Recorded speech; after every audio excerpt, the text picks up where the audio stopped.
Countdown for a blast-off. X minus 5, minus 4, minus 3, minus 2, X minus 1. Fire.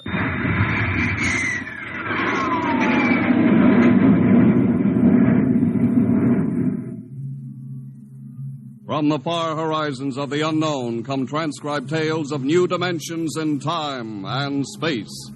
These are stories of the future. Adventures in which you'll live in 1,000,000 could-be years on 1,000 maybe worlds.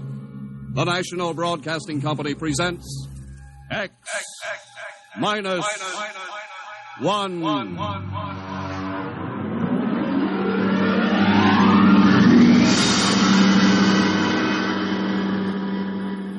If you wanted to take over our world with a minimum amount of resistance and trouble, how would you go about it?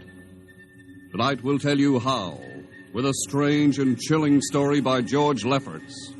The Parade.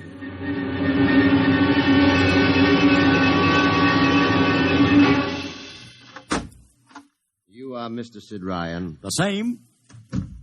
My name is Luchar. I am a Martian. Pleased to meet you, Mr. What was that again? A Martian? As in Orson Welles? Precisely. I'm a Rotarian myself. Sit down. Thank you. Now that we've had our little joke, Mr. Luchar, what can Publicity Associates do for you? I am interested in obtaining publicity. It has been my observation that advertising and publicity are the very backbone of earthly civilization. Spoken like a true Martian, Mr. Luchar. Now, if you'll tell me the name of the client. The client, of course, will be the Martians. You don't give up, do you? Give up? The gag, I mean. Oliver. Yes, Mr. Ryan? This is Mr. Luchar. Oh, how do you Mr. Luchar claims to be a Martian. Take him outside, will you, Oliver? I am happy to see, Mr. Ryan, that my telling you I am a Martian has approximately the effect I guessed it would. I believe we can do business. I have here cash retainer of $5,000. Oliver, take a look at that wad of lettuce. It's the real stuff, Mr. Ryan. And my client is prepared to spend many times that amount. Sit down, Mr. Luchar. Oliver, get the client a cigar, the 50-cent box. Yes, sir. Thank you. Well, now, what can I do for you, sir? I wish you to manage a publicity campaign. A very large and important campaign. Is the product established, or is it something brand new? Something quite new. Now, what would you judge the most effective type of campaign? Well, if the client has a lot of dough to throw around, a suspense campaign is best. First, you place ads in the paper saying, "Watch this space." Then about a week later, you run an ad saying XYZ or PDQ, and you get people guessing what it means. Then finally, when you've teased them enough, you bust loose and unveil the product. Excellent. We will conduct a suspense campaign. Of course, in this kind of campaign, secrecy is very important. Once the name of the product leaks out, it spreads like wildfire, and the whole campaign is kerfloppo. Quite so, quite so. The utmost secrecy. You realize, of course, these things cost like crazy. Would, say, $1 million cover expense? Come again? I said, would $1 million cover it? Why, yes, I am at... You did say $1 million. I understood that you have handled some very large accounts. Of course, if this is too big... No, not at all, not at all. As a matter of fact, I seldom touch anything less. Right, Oliver? Huh? Oh, of course. That's right, Mr. Ryan. Absolutely right. Yes.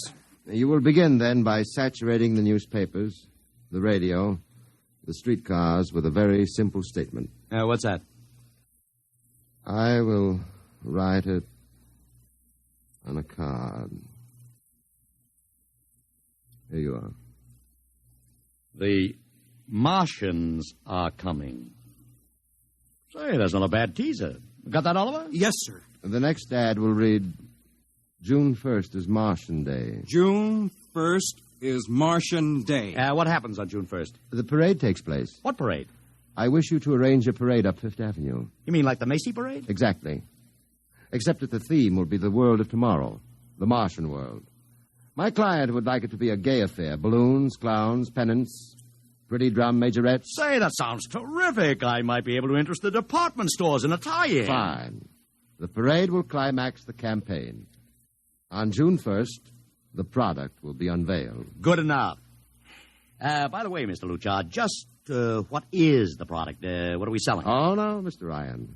Secrecy, remember? Yeah, but after all... Mr. Ryan, all will be revealed to you in good time.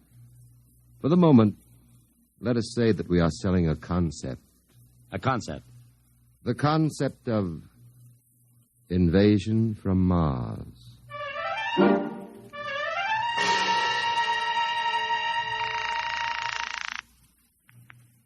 Sorrel Talent Agency. Sammy Sorrell, please. This is Sammy. This is Sid Ryan over at Publicity Associates. Listen, Sammy, how you fixed for midgets? I got midgets. Fine, I need 40 midgets for a parade. 40. June 1st. And listen, Sammy, I want them dressed in little spacesuits. In little... You know, like men from Mars. Mars. Okay? And I want some movie extras, maybe 50 of them. 50. Also rigged up like men from Mars. Make them look gruesome. Got that? Gruesome. Also, I need some horses with pretty girls on top of them. Maybe you can get that bunch from Maroney's Traveling Circus, the one we booked for the Fireman's Parade in Albany last year. Yeah, I'll try, Sid. Never mind the expense. Just get me the talent. It sounds like you landed a big client there. Who is it? It's a secret. I gotta hang now. Call me back, Sammy. Right. How you doing, Oliver? Oh, fine, Mr. Ryan, just fine. I got 100 small boys pasting little stickers. The Martians are coming on the subway platforms. Good. We got full-page ads in all the dailies. Good. And 10-second spot announcements on every local station. Good. It's costing a fortune. Good. The more it costs, the bigger our percentage. Spend like you were going to the electric chair, Oliver. Yes, sir. How are you making out in the parade? If it comes off, it'll be the biggest thing since Barnum invented the midget. I've got Macy's, Gimbals, and Saks to contribute floats. Everything is built around the Martian theme, see? Even the horses will have long feelers attached to them and funny-looking extra legs. It'll be sensational. That sounds fine, only... Only what? Mr. Ryan, we don't even know what we're selling. Oliver, my boy, you think old Sid Ryan has been sitting here spending all this moolah and not putting two and two together? You mean you know who Luchar represents? Just by accident, understand. I have learned that Century Pictures is making a big new epic. One of those expensive pictures they make in secret and then spring on the public because they don't want the other studios to get the jump on them. What's the picture? A space opera titled Invasion from Mars. Get it? Oh, I begin to see. Also, by mere coincidence, it's supposed to have its premiere sometime around June 1st. You follow me? Yes, but, Mr. Ryan, Century has an exclusive contract with New Feature Syndicate for all their publicity. Suppose Century Pictures doesn't like the way New Features is handling their stuff. They want to get out of the contract, but New Feature says no, so they have to get around the contract. A man named Luchar, client unknown, starts publicizing the Martian invasion. Need I go further? Oh, I don't know, Mr. Ryan. Sounds pretty far-fetched to me, but I don't know. That's what I like about you, Oliver. You're so innocent.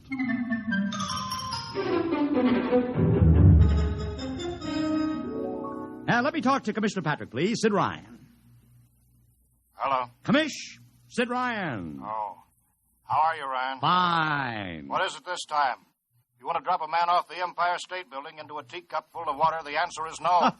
Also, we're not arresting any fan dancers. You know I don't handle fan dances. I want a permit for a parade. June 1st, 5th Avenue. It's a Sunday. There's no traffic. Now, look, Ryan, Macy's gets a permit. Gimbals gets a permit. The American Legion gets a permit. The Sons of Erin march every time Morton Downey sings the Wearing of the Green. Oh, don't give me a hard time, Patrick. This is too big. I have the 5th Avenue Merchants Association behind me.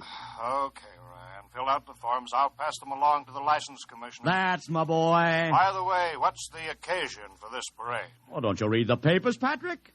June 1st is Martian Day.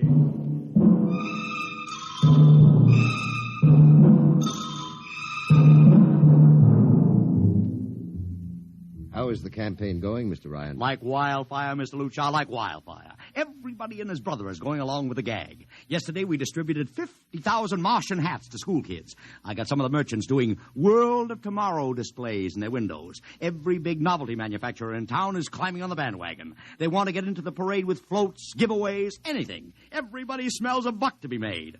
I wouldn't be surprised if the mayor himself declared Martian Day. I've even arranged for Commissioner Patrick to accept a $50,000 check for the Policeman's Benevolent Fund from the man from Mars. Oh, it's terrific, terrific. My blood pressure's up to 200. Excellent. I understand Century Pictures spent over $1 million making that space opera. I beg pardon? Oh, come, Mr. Lucha. Sid Ryan wasn't born yesterday, you know. I know who our client is, even if you don't admit it. You do? Always thinking that's me. Well, as long as you know, let's keep it to ourselves, shall we, Mr. Ryan? As you once remarked, when these things leak out, it destroys the surprise and ruins the effectiveness of the campaign.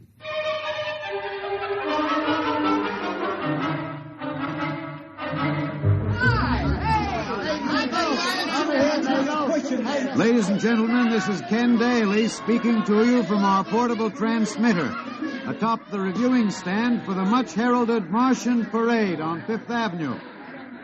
It's a beautiful sunlit day here in New York, a perfect day for a parade, and the streets are packed with thousands of spectators all eager to find out what this is all about. There's an air of shrill expectancy. Some of the kids and their parents have been camped on the curbstone since early this morning to be sure of ringside seats when the so-called Martians pass by. I've just had word from Saul Brown up at Central Park Mall that the Martians have landed from big pink balloons. And now, while we're waiting for the arrival of the parade, we brought some people up to our microphone to tell you their reactions to this most spectacular of all publicity stunts. That's right, come on. What's your name, madam? Miss Ada Shackley. A little louder, please. Miss Ada Shackley. Uh-huh. And where are you from, Mrs. Shackley? Columbus, Ohio. I see. And I see you have your family with you, too. Two little curly-headed blonde boys. Are you in New York on vacation? We came for the Shriners Convention with their daddy. What do you think of Martian Day, Mrs. Shackley? Well, it all seems very strange to me, but the boys have been pestering me to watch it, so we've been standing here 2 hours. I can't make head or tail of it. Well, neither can a lot of other people, Mrs. Shackley. But judging by the thousands here today, there's a lot of curiosity. Curiosity killed the cat, folks say. Well, let's hope not. Thank you, Mrs. Shackley. Mr. Ryan's here. Ryan, right. And this is Mr. Sid Ryan, ladies and gentlemen, the publicity man who's the brains behind the Martian Day stunt. Hello, Sid. Good morning, Kenneth. Easy, not so close to the mic. Oh, sorry. Hey, Sid, you've certainly lifted the lid this time. Looks like it, doesn't it? Sid, there's been a great deal of speculation as to exactly what all this is leading up to. I've heard some folks say it's a big war bond drive. Others think it's just to stimulate local business. And, look, I understand in the trade itself, the smart money says you're building for the premiere of Century's forthcoming extravaganza, Invasion from Mars. Now, come clean. Can you tell us what the real story is? I can. I'd like to, but honestly, I can't. Oh, man of mystery, eh? Are you going to watch the parade from the stand here? No, Ken, I can't stand noise. I'm going up to my office and watch it govern. Well, thank you, Sid Ryan, and good luck. And here they come, ladies and gentlemen.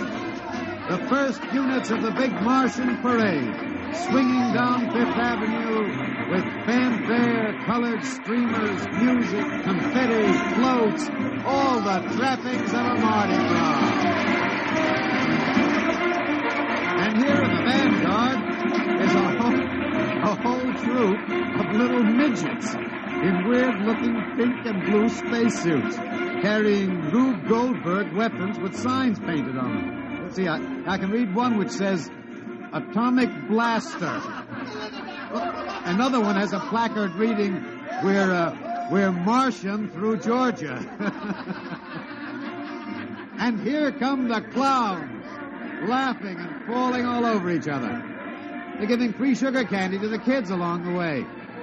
Yes, ladies and gentlemen, this is a happy, laughing crowd along Fifth Avenue today. A true reflection of the great sense of humor and good nature that makes America the place it is.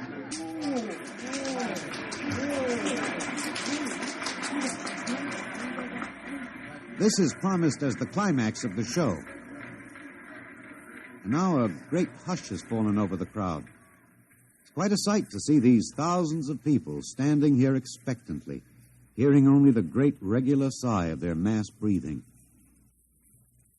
And now here they come, ladies and gentlemen, the Martians, marching in booted, helmeted ranks, row after row of them. Aye, this is an impressive sight, ladies and gentlemen, and a rather serious contrast to the rest of the joyous slapstick parade we've witnessed. There are perhaps, 200 tall, broad-chested men dressed in metallic gray spacesuits with thick glass visors drawn across their faces. Each is holding an ominous-looking ray gun at the ready position. They're marching in absolute silence, keeping step perfectly, as though some mute, unspoken command were marking time for them. The crowd seems rather grim and serious now. Perhaps they're reminded of the actuality of war and possible invasion. They stand solemnly, silently, watching. Even the children are awed. And now the first ranks of the Martians are moving past us down Fifth Avenue toward the reviewing stands at the square. No one moves. What's that? What's happening? A woman, ladies and gentlemen. She dashed out into the street. For what reason, I don't know. She attempted to lift the visor of one of the Martian spacesuits, but just as she reached the Martian, she fell forward in a dead faint. I tell you, I've never felt such mass tension in a crowd as we're experiencing here right now, today. All sorts of rumors have begun filtering back through the audience. There are excited whispers of she's dead, she fainted, and now an undercurrent of, what? They're really Martians. This is an example of how a single incident can precipitate mass hysteria, ladies and gentlemen. I tell you, it's a mighty reassuring sight to see the blue uniforms of New York's finest spaced every 10 feet or so along the avenue. Somehow, I can't explain it, this incident has begun to work on what was a moment ago a happy, carefree crowd, and the complexion is changing.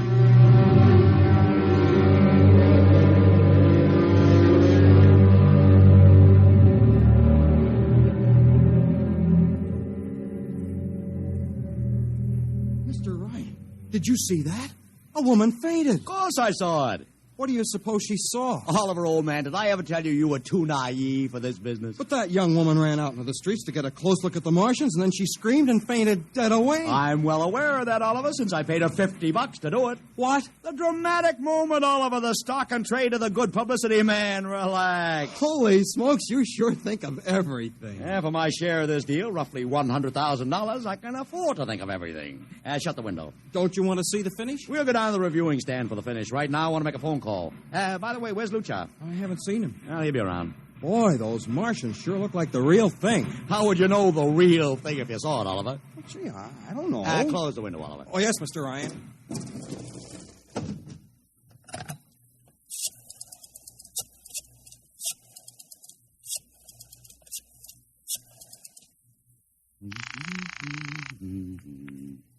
Sorrow's Talent Agency. Sammy, this is Sid Ryan. Say, listen, Sid, I was going to call you. I'm awful sorry about those Martians. What do you mean, sorry? They're terrific. No, don't joke, Sid. I mean it. Well, I mean it, too. They're great, great. Are you in the bag? Never felt better. You mean it, don't you? Of course I mean it. What is this? There are Martians in the parade? About 150. Of course, I only ordered 50, but Sid. under the circumstances... Sid. Well, what is it? Sid, don't you know? I couldn't get you a single movie extra. There's a studio strike in New York. I was going to call you, but I figured... Hey, wait a minute. Where'd these guys come from if you didn't hire them? I don't know. Maybe Oliver... Oh, hold on. Oliver? Yes, Mr. Ryan? Did you hire those Martians? No, sir, Sammy, this is on the level, isn't it? Honest, Sid, Okay, Sammy, I'll call you back. What's the matter, Mr. Ryan? I don't know. I just don't know. I've got to locate Lucha. What's Century Pictures number? Mr. Ryan, this is Sunday. Oh, yeah. Well, get me their publicity director, Marty Sanford, at home. Oh, yes. Yeah.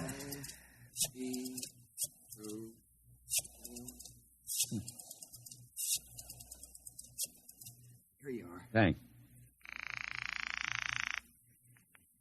Sanford. Marty, this is Sid Ryan. Oh, hello, Sid. How's the Fine, fine. Listen, Marty, this is dead serious, on the level. Get it? What's wrong? I've got to locate Lucha. Lou who? Lucha, come on now, Marty. This is life and death. The guy you sent over to hire me for the invasion picture. Invasion picture? Invasion from Mars, the space opera. Are you batty? Marty. That picture was shelved last month. What? Sure, back in the can. Too expensive and too fantastic. The big shots decided you can't sell a Martian invasion to the American public. And I never heard of a guy named Lou... Mother. What is it, Mr. Ryan? You look terrible. That's too fantastic. What's too fantastic, Mr. Ryan? Is something wrong? Open that window. I want another look at those Martians. Yes, sir.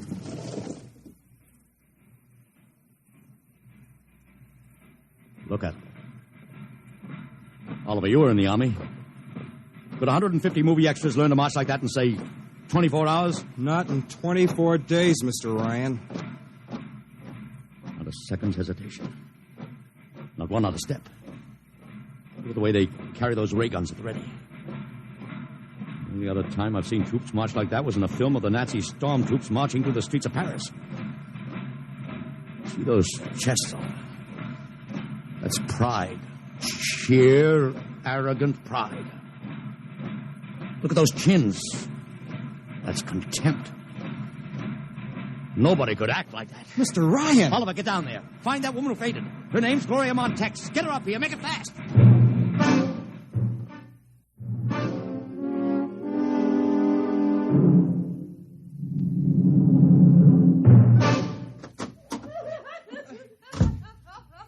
Here she is, Mr. Ryan.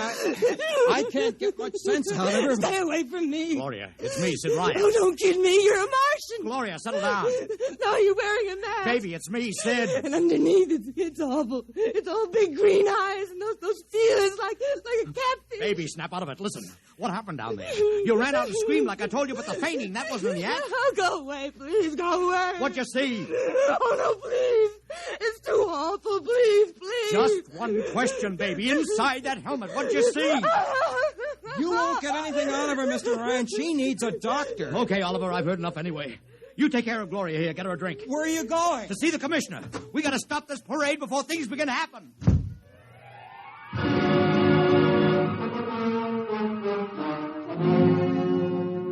Okay, Ryan, what's the beef? Listen, Patrick, I don't know what it is, see, but something's wrong. You got to stop that parade. I suppose you'd like the riot squad. That would get you a front-page spread on every paper in town. Honest, you publicity guys give me a pay. This may be a matter of life and death. Oh, sure. Look, Ryan, I've got no time for your cheap publicity gags. I'm a busy man. Listen, I'm trying to tell you I don't know where these Martians came from, who they are, anything about them. All I want you to do is stop the parade and make sure they're on the level. Ryan, I'm wise to your tricks.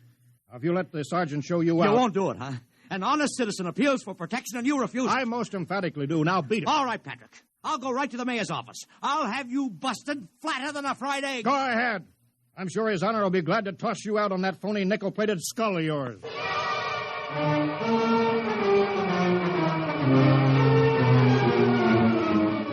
You heard me, Ryan. You cannot see the mayor. Adolf, please. This isn't a gag. I don't want publicity. All I want to do is maybe prevent something horrible from happening. In case you don't know it, wise guy, something horrible is already happening. A couple hundred little kids are in the hospital with ptomaine poisoning from that phony Martian candy you passed out. Or didn't you know? I didn't. We've got to stop that parade. Sure, you'd like nothing better than to start a panic now. Maybe a few hundred people would get trampled to death. Think of the newspaper space that would get you and your product. I won't stand for this, Adolf. You won't have to, because you're going to get out of here right now. Go on, beat it. Get out. You and your publicity stunts make me sick to my stomach.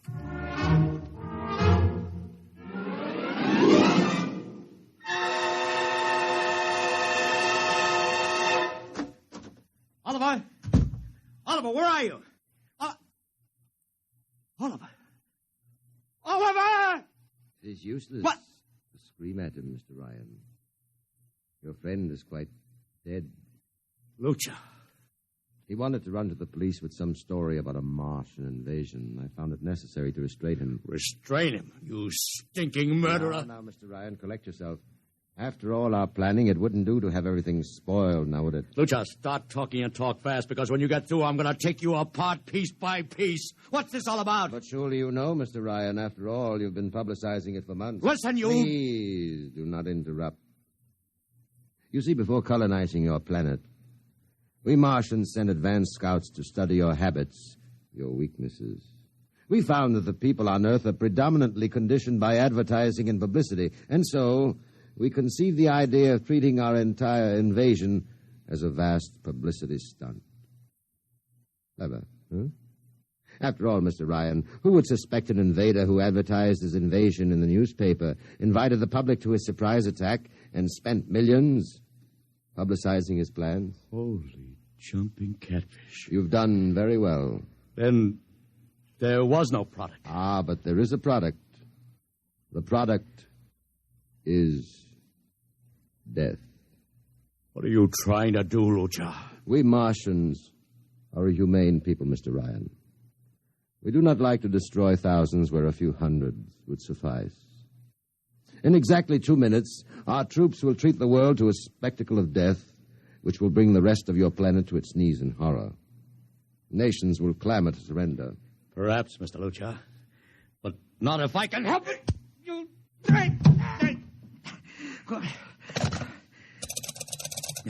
Yes, please. Operator, this is Mr. Ryan. Get me the field telephone on the reviewing stand of the Martian Day Parade. Hurry. Anyone in particular? Just hurry. Reviewing stand, Sergeant Cassidy. Get me Commissioner Patrick. Hello. Hello. You'll have to talk louder. I want Commissioner Patrick. Oh. Patrick! Wait a minute. Things are quieting down. Now, what was it you wanted? This is Ryan. I have to talk to the commissioner. It's a matter of life and death. I'm sorry, you can't talk to him now. The chief Martian is presenting the PBA check to him. The Martians are going to fire a salute. Listen, you got to stop him. What? Stop him! I'm sorry, Mr. Ryan. You idiot! The works is going...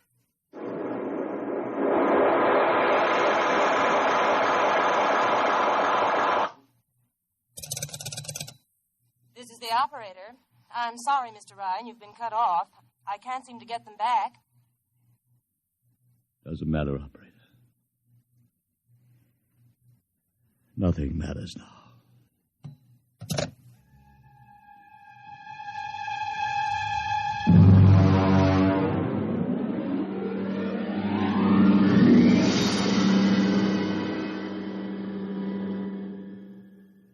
Tonight, X-1 has brought you The Parade, an original story written by George Lefferts. Featured in the cast were Joseph Curtin as Ryan, Joe DeSantis as Luchar, Alexander Scorby as Daly, Agnes Young as the woman, Ellen Deming as Gloria, John Thomas as Oliver, Arthur Anderson as Sammy, Wendell Holmes as the Commissioner, and William Keane as Sanford. Your announcer, Don Pardo. X-1 was directed by Fred Way and is a transcribed NBC Radio Network production.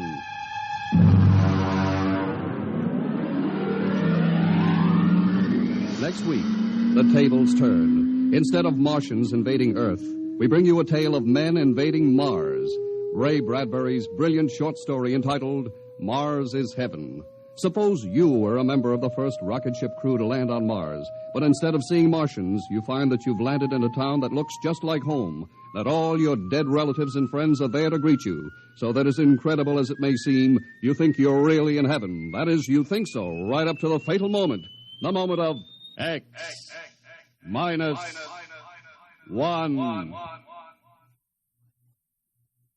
Join the Abbotts on another baffling mystery tonight over most NBC radio stations.